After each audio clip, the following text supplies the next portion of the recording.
Measure out your backing fabric. You will want it at least 2 inches wider and longer than the top on all sides. If your finished comforter top is 60 by 80 inches, you will cut your backing fabric to at least 64 by 84 inches. Since our finished comforter top was 64 by 88 inches, we cut our backing to 68 by 92 inches, or slightly bigger. Lay out the backing on a large surface with the wrong side facing up. Next, lay the batting on top of the backing, making sure it is centered and even all the way around. The batting should be the same dimensions as the comforter top or slightly bigger. Smooth out all the wrinkles, making sure the 2 layers are laying flat. Next, lay down the comforter top right side up. Smooth it out and make sure it is also centered on the batting. The next step, tying the comforter, can be done a few different ways. Some people use quilt racks or quilt frames to attach their backing to and tie their comforter using this method. This process requires more space and different supplies. We are demonstrating a simpler way to tie that can be done at home and requires less space. To begin, you will base the layers using safety pins.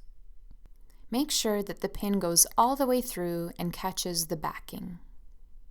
Keep pinning until there is a pin about every 12 inches or so. This keeps the comforter evenly stretched out while you are tying.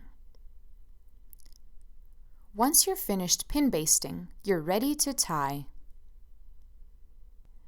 You will need number 10 weight crochet cotton, which looks like this. You'll also need a pair of scissors. There are a couple different options for how to tie a comforter. Knots need to be between 4 inches and 8 inches apart. On a square this size, we are going to tie in the center and on the corners. Take your threaded needle and pierce through all 3 layers. Begin to draw the needle back out, tipping your hand down to apply tension to see where the point of the needle is. Note that the crochet cotton is double-stranded through the whole process. When you're as close to the first puncture as possible, push the needle through and out. Ideally, you'll have a gap of about 1/4 inch between where your thread went in and came out. Pull the needle through and leave a tail to tie with. Begin tying your knot with the right thread over the left. For the first knot, don't cinch it too tight so it puckers. For the second knot, tie the left over the right to make a square knot. Then pull the second knot nice and tight. Trim the threads to between 1 inch and 1.5 inches. And that's how you do a simple square knot. There's another way to do the same kind of knot, but one that's more efficient. So begin by doing the same thing. Go down and then up, catching all 3 layers and aiming for about 1/4 inch gap between where your thread went in and came out. But this time, leave the tail there, and now go to the corner. Remember that knots need to be 4 to 8 inches apart. This one is about 5 inches, which is perfect. So without cutting, you're going to start the next knot. The corners can be tricky because there's extra fabric underneath, so go right next to the corner rather than right on it if you need to. Push the needle in and out. Pull it tight.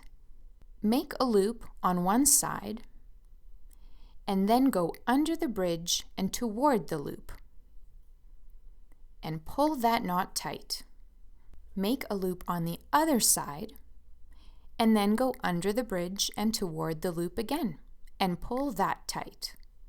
From here, move on to the next corner or center of the square. You can keep doing this until you get to the end of your thread.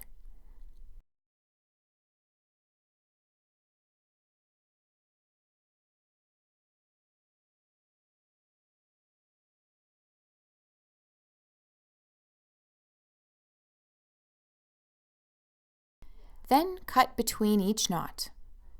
If you find they're too long or uneven, you can trim them, again to 1 inch or 1.5 inches.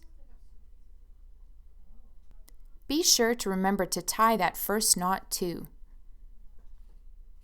Right over left, and then left over right.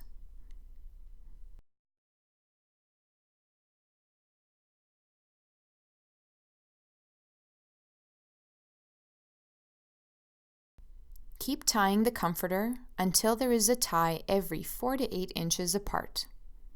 In this case, in the center and on every corner.